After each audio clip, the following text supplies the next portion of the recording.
Pengakuan pendapatan atau Revenue Recognition Principle umumnya pendapatan diakui pada saat yang pertama, pendapatan tersebut telah direalisasikan, yang kedua pada saat diterima atau didapatkan. Maksud dari pernyataan tersebut adalah bahwa yang pertama, pendapatan dianggap direalisasikan apabila barang dan jasa, barang dagangan atau harta lain ditukar dengan kas atau klaim atas kas. Pendapatan dianggap dapat direalisasikan apabila aktiva yang diterima dalam pertukaran segala dapat dikonversi atau siap ditukar menjadi kas atau klaim atas kas dengan jumlah yang diketahui.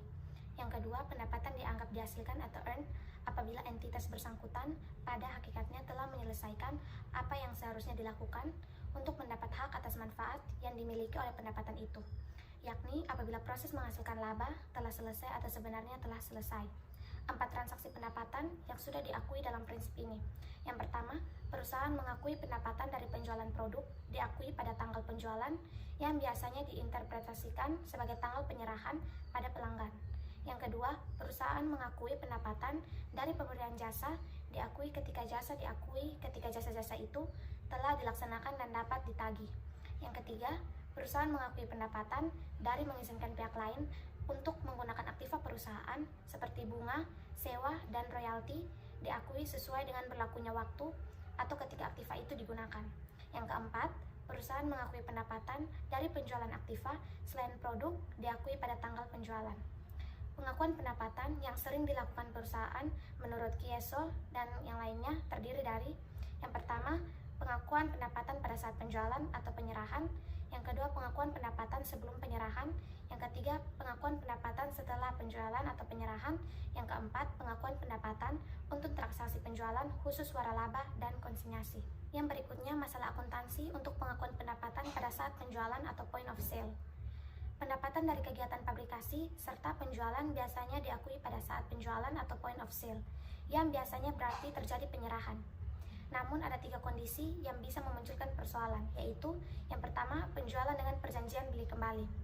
Dalam situasi ini, hak milik legal telah berpindah pada pembeli, namun resiko kepemilikan tetap berada pada penjual.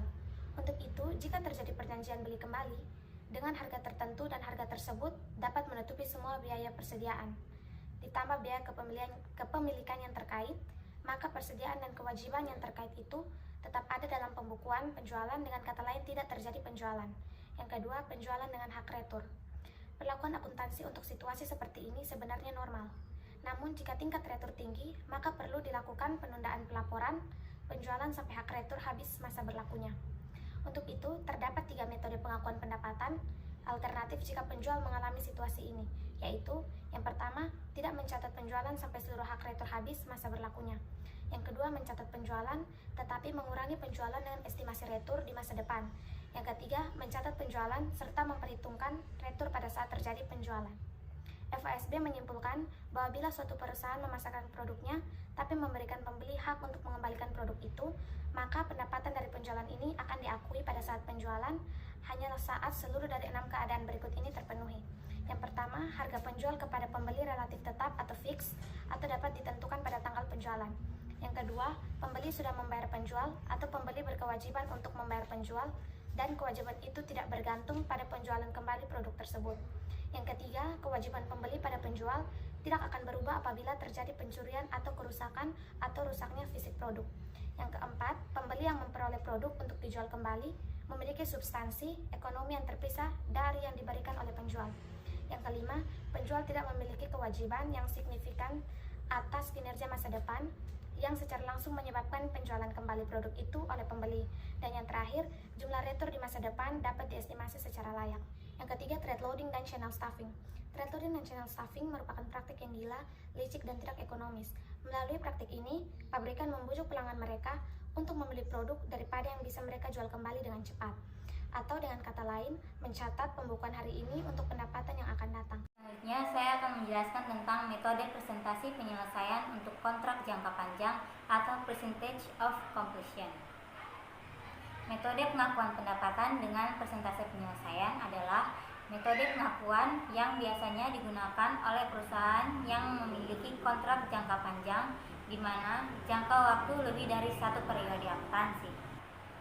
Menurut Kieso menyatakan bahwa pada metode presentasi penyelesaian, pendapatan dan laba kotor diakui setiap periode berdasarkan kemajuan proses konstruksi, yaitu presentasi penyelesaian. Prosedur penggunaan metode presentasi penyelesaian yaitu perusahaan mengakui pendapatan dan laba kotor pada setiap periode berdasarkan kemajuan penyelesaian kontrak. Presentasi penyelesaian dihitung dengan pendekatan biaya ke biaya atau cost to cost approach, yaitu biaya aktual dibagi dengan total estimasi biaya untuk menyelesaikan kontrak. Kemudian persentase tersebut dikalikan dengan nilai kontrak untuk menentukan jumlah pendapatan yang dapat diakui oleh untuk periode tersebut. Selanjutnya, pendapatan yang diakui pada periode tersebut dikurangi dengan biaya aktual periode untuk menentukan laba kotornya. Selanjutnya, metode pemulihan biaya untuk kontrak jangka panjang. Metode pemulihan biaya adalah metode pengakuan pendapatan di mana penjual tidak melaporkan laba apapun sampai jumlah uang tunai yang dibayarkan oleh pembeli, termasuk pokok dan bunga atas setiap pembiayaan dari penjual melebihi total biaya.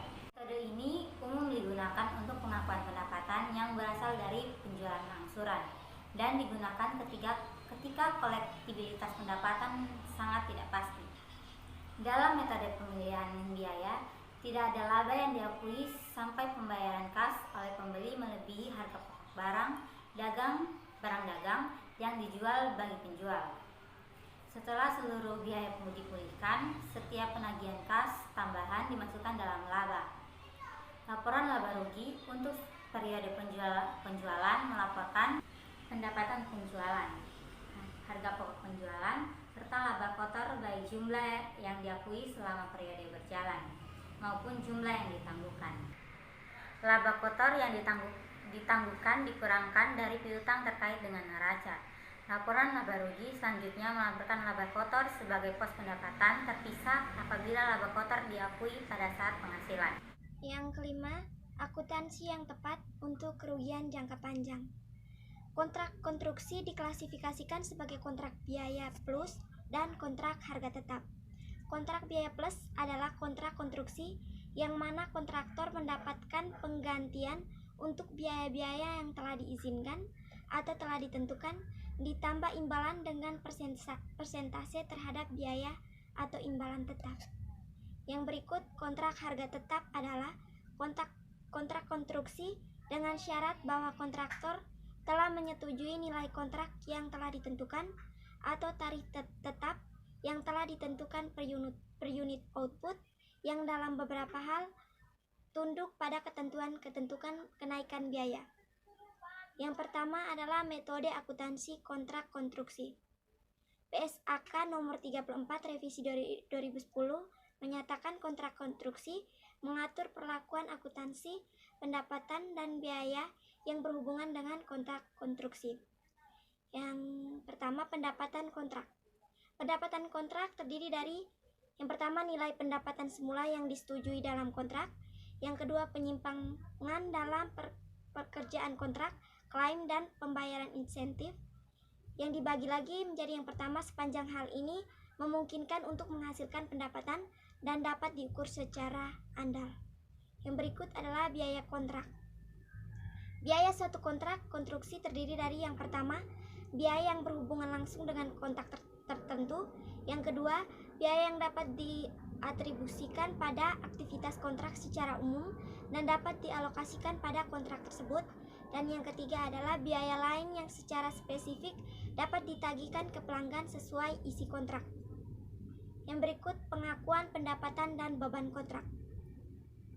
Jika hasil kontrak dapat diestimasikan secara andal, pada umumnya entitas dapat membuat estimasi yang andal sehubung dengan hasil suatu kontrak setelah entitas tersebut menyetujui kontrak yang mengatur hal-hal berikut ini. Yang pertama, hak legal masing-masing pihak yang dapat dipaksakan pemberlakuannya atas aset yang akan dibangun. Yang kedua, imbalan yang akan dipertukarkan. Dan yang ketiga, cara dan persyaratan penyelesaian. Yang keenam, permasalahan akuntansi. Dalam paragraf 10 ISAK 16 disebutkan mengenai permasalahan yang mungkin akan timbul akibat interpretasi penerapan ISAK 16. Adapun permasalahan dibahas antara lain sebagai berikut. Yang pertama, perlakuan hak operator atas infrastruktur. Infrastruktur tidak dapat diakui sebagai aset tetap dalam operator dikarenakan perjanjian jasa kontraktual tidak memberikan hak kepada operator untuk mengendalikan penggunaan infrastruktur layanan publik. Operator mengoperasikan infrastruktur untuk pelayanan publik untuk kepentingan kantor sesuai persyaratan kontrak. Yang kedua, jasa pembangunan dan peningkatan infrastruktur. KI sebagai operator akan mencatat pendapatan dan biaya yang terkait dengan jasa konstruksi atau peningkatan kemampuan sesuai dengan PSAK 34 kontrak konstruksi. Yang ketiga, pendapatan dari aktivitas pemberian jasa operasi diakui sesuai dengan pernyataan DSAK 2017-D mengenai PSAK 23 pendapatan. Yang keempat, imbalan yang diberikan oleh pemberi konsensi kepada operator berdasarkan paragraf 15 ISAK 16 yang menyebutkan jika operator melakukan jasa pembangunan atau peningkatan kemampuan, maka imbalan yang diterima atau piutang operator diakui adalah nilai wajar. Yang ke-A, operator mengakui aset keuangan sejauh operator memiliki hak kontraktual tanpa syarat untuk menerima kas atau aset keuangan lain dari atau atas sedikit jika ada kemampuan untuk menghindari pembayaran, biasanya karena perjanjian dapat dipaksakan secara hukum.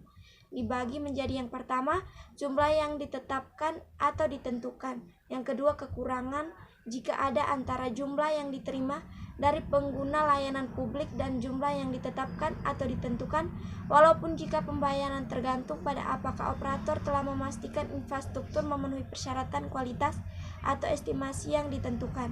Dan yang kelima, biaya pinjaman. Sesuai dengan DSAK 2017-E, biaya pinjaman terkait dengan perjanjian diakui sebagai beban pada periode terjadinya biaya pinjaman tersebut.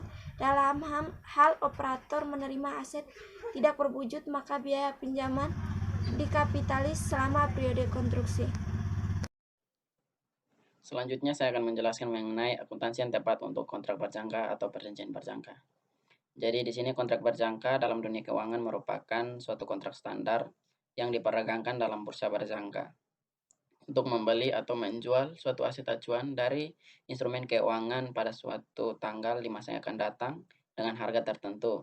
Suatu kontrak berjangka menimbulkan kewajiban kepada pemegang kontrak guna melaksanakan pembelian atau penjualan, di mana berbeda dengan kontrak opsi yang memberikan hak dan bukan kewajiban. Dalam kontrak berjangka ada juga kontrak sera. Kontrak sera adalah perjanjian antara dua pihak untuk menyerahkan atau membeli komoditas atau valuta asing dengan harga, jumlah, dan tanggal penyerahan yang sudah ditetapkan sebelumnya.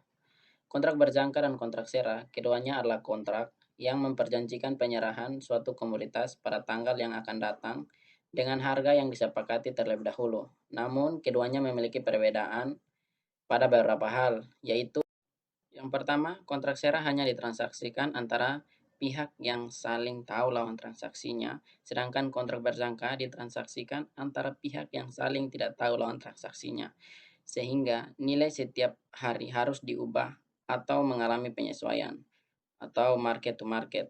Yang kedua, kontrak berjangka senantiasa diperdagangkan di bursa, sedangkan kontrak sera diperdagangkan di luar bursa atau over the counter. Yang ketiga, kontrak berjangka itu harus amat terstandarisasi, sedangkan kontrak sera sifatnya khas, unik, sesuai dengan kesepakatan dan kebutuhan para pihak. Selanjutnya yaitu kontrak berjangka dan bursa berjangka. Jadi, bursa berjangka di sini adalah tempat dilaksanakannya transaksi jual beli kontrak berjangka. Bursa berjangka menentukan tanggal berakhirnya kontrak, standar kualitas, dan kuantitas barang yang diserahkan, serta tempat penyerahan dilakukan.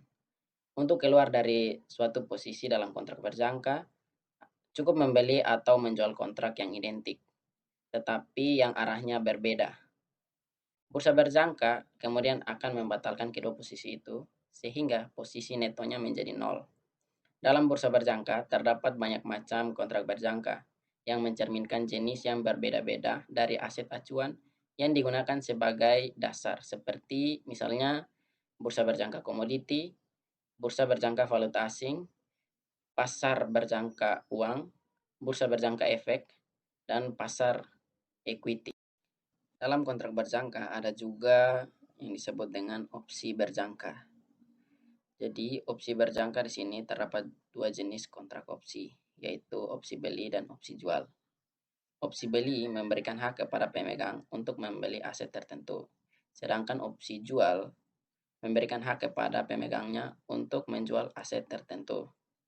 Pemegang opsi memiliki hak, tetapi tidak memiliki kewajiban untuk melaksanakan transaksi dengan harga yang ditetapkan dalam opsi. Selanjutnya itu pelaku perdagangan berjangka. Pelaku perdagangan berjangka umumnya dikelompokkan ke dalam dua kelompok, yaitu yang pertama pelaku lindung nilai, dan yang kedua itu spekulator. Yang pertama pelaku pelindung nilai, yaitu yang memiliki kepentingan pada aset acuan dan mencari cara untuk melindungi risiko atas perubahan harga. Yang kedua spekulator, yaitu yang mencari cara untuk memperoleh keuntungan dengan cara melakukan prediksi atas pergerakan dan melakukan pembelian komoditas di atas kertas, di mana sebenarnya mereka tidak membutuhkan komoditas tersebut. Selanjutnya itu penyelesaian transaksi. Dalam kontrak berjangka, penyelesaian akhir sebagai suatu tindakan penyempurnaan kontrak dapat dilakukan dengan dua cara spesifikasi dari jenis kontrak berjangka, yaitu yang pertama penyerahan fisik dan yang kedua itu penyelesaian tunai. Penyerahan fisik di sini yaitu aset acuan yang merupakan spesifikasi dari kontrak diserahkan oleh penjual kontrak berjangka ke bursa berjangka dan diserahkan oleh bursa berjangka kepada pembeli kontrak berjangka. Biasanya dilakukan penyerahan fisik atas komoditi dan obligasi.